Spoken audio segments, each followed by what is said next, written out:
We need to change date for the wedding. It's not possible to change the date, baby. You have to leave the USA if we don't get married. My God. Mina has only been in the States for one night and already she's rethinking everything. I don't know if I can marry you unless my son is here in the States with me, she tells Mark. But on that topic of children, it's not only Mina's son Clayton that's causing drama. You see, Mina really isn't happy with her stepdaughter Jordan. I'm not comfortable for talk with Jordan. Now I say snake, you know? No. Don't compare I don't go. My daughter is not a snake. Brace yourselves for fireworks, because calling your stepdaughter a hypocrite and a snake isn't exactly the best way to build a relationship, is it? In fact, it's a guaranteed way to both piss off Mark and start conflict with Jordan. But before we get into that drama, let's rewind to the start. So the last time we saw Mark and Mina had just arrived to Mark's house in New Hampshire. But immediately she disliked it. She didn't like how big it was, how outdated it was, and how quiet New Hampshire is. In fact, she went as far as to say, I'll try it for 6 months, I'll try living here, but after 6 months, if I still feel the same way, we're gonna move. Now, understandably, Mark isn't happy with this, and when we join him the next morning, he's woken up on a mission to win Mina round. He wants to prove to her how nice New Hampshire can be. Wow. She happy, she here. You happy? Yeah. Finally?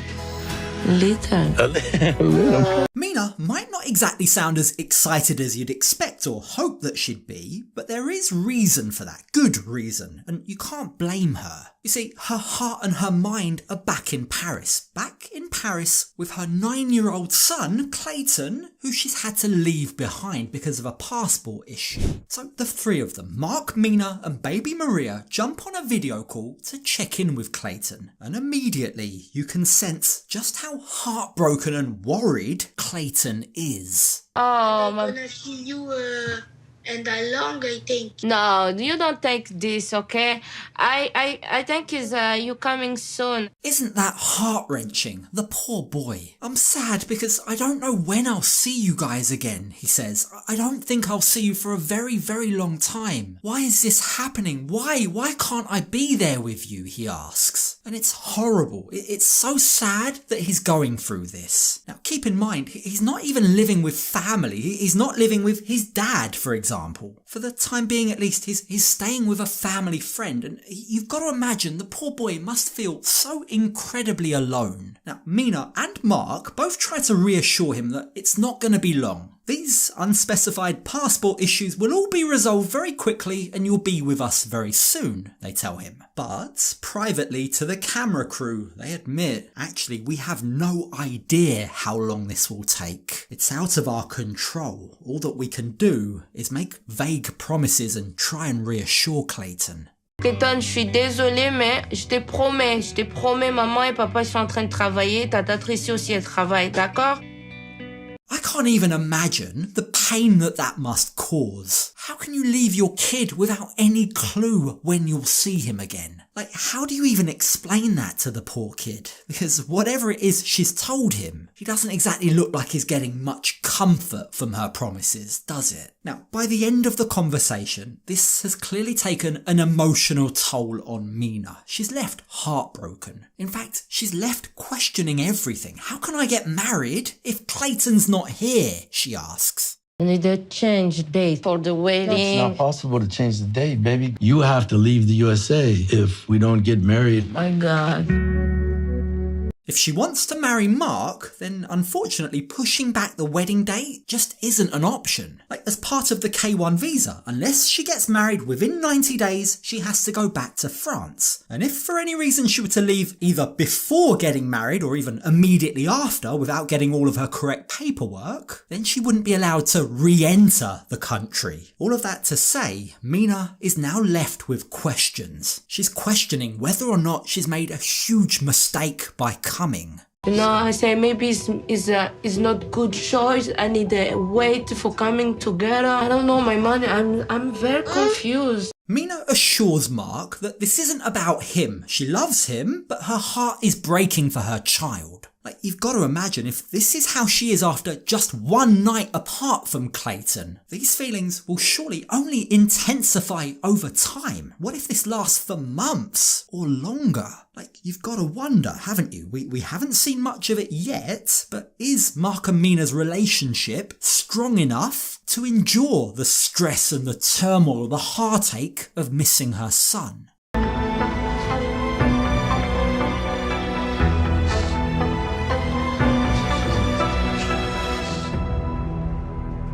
It's a distressing situation, right? No questions about it. But this is her first day in a new country. This is a new hope, a new life. And Mina and Mark do both need to care for their daughter, Maria, too. Now, on that topic, Mark must have known for at least weeks in advance that Mina and Maria were coming. He should have had plenty of opportunity to prepare for their arrival, but he hasn't. He's drastically failed at preparation. You see, not only has he forgotten to buy, things like a high chair for the baby to sit and eat in, but he's even forgotten to buy diapers. Yeah, Maria isn't impressed, but again, remember, eager to show her around and make her feel comfortable in her new home, Mark takes her on a drive to go and pick up some stuff, right? And you'd think that this could be a good thing, only it isn't. Like, just seconds after leaving their home, literally right outside the gates of their private compound, Mark shares a story that's gonna frighten her, not make her feel more comfortable.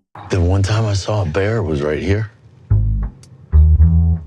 Serious? Yeah, he came out on the street. I was on the Velo. I was biking. A bear 2 steps from your house. Do you really think that's going to make Mina feel better, Mark? Knowing there are bears so close to where her daughter's going to play. Remember, Mina has told us she's lived in Paris all of her life. She's a city girl. She's not used to this. She's certainly not used to bears running around outside. Now, I think Mark realises he's put his foot in it here, so he quickly tries to backtrack and say that the bears are friendly. Yeah, right. I don't think she's buying it. And then, just to make matters even worse, they arrive at their destination. This is the dresser? It's kind of more like convenience store. It's small. Come on.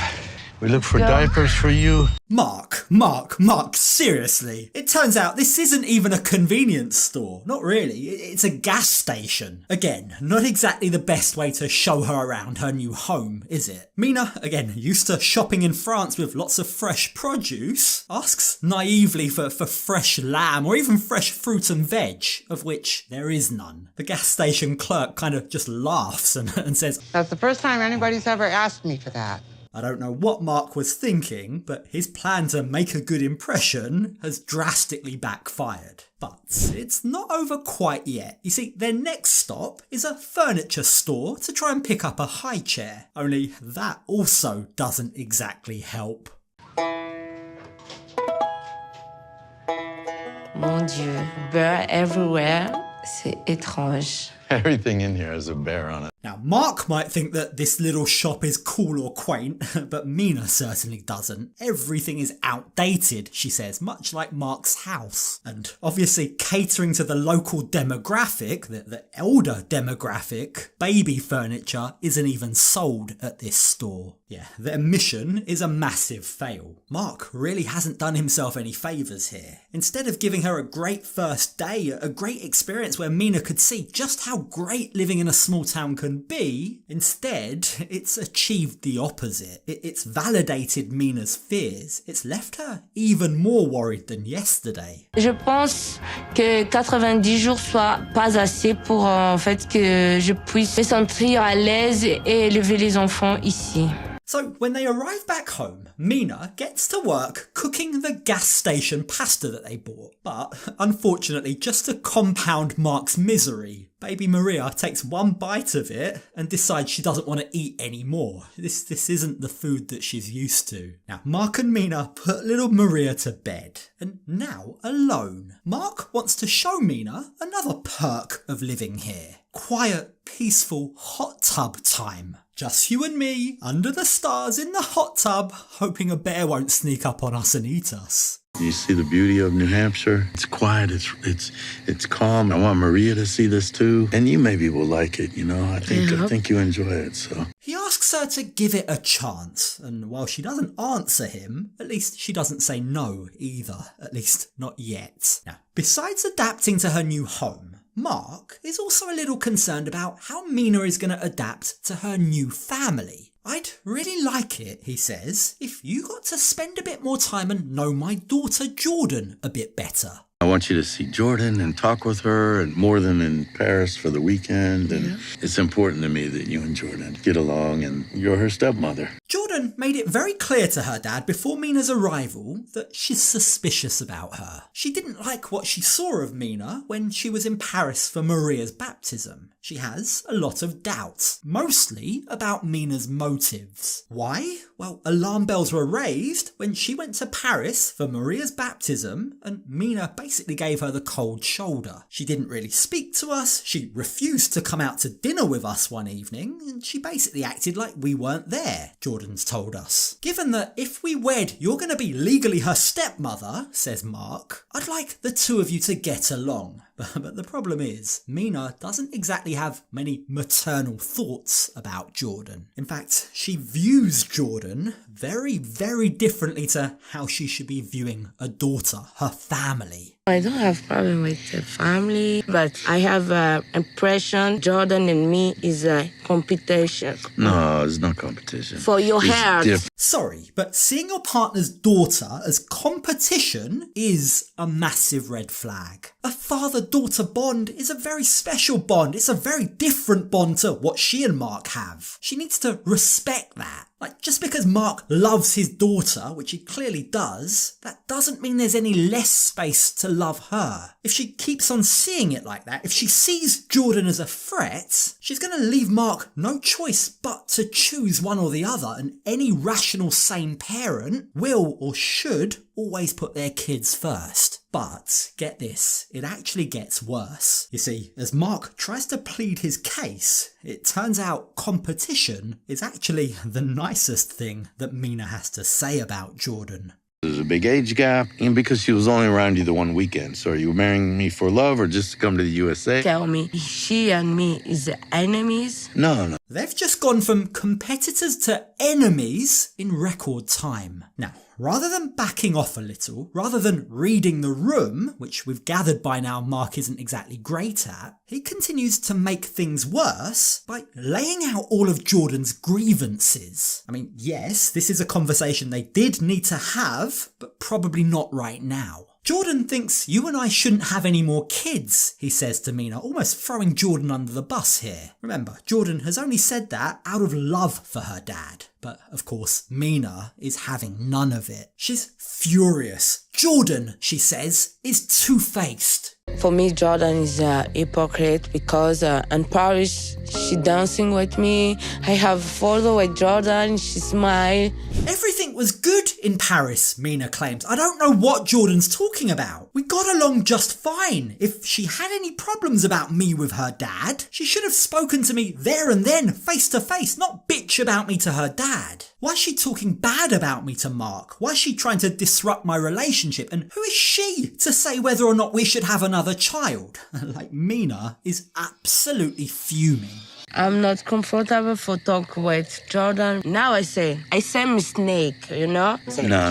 Don't compare I don't go. My daughter is not a snake. Calling your future stepdaughter a snake is a low blow. It's an insult that Mark isn't prepared to accept. In fact, he starts to get quite angry. Now, don't get me wrong, I actually love the fact that he's sticking up for his daughter, as he should. But also, you've got to appreciate, this is, in a way, a no-win situation for Mark. Think about it, like on the line here is the future of his other daughter, Maria, in the States. If he annoys Mina enough, she might just disappear with Maria. In a sense, he's stuck between two of his children. But even with that being said, he does the right thing in standing up for Jordan. My daughter is not a snake. She's it's just... same, the depression, right now, this is your impression. Emotion. This is your impression. No, it's not my impression. She say, I'm not sure. Mina doesn't want to hear it. She's made up her mind. Jordan is trouble. To her, Jordan is a snake. Now, Mina says that Jordan should stay out of our lives. She can't come here and disrupt our relationship. Now again, Mark just says, my daughter is just looking out for me. But Mina is done with this conversation. In fact, she's also done with Mark. I'm going to the bed,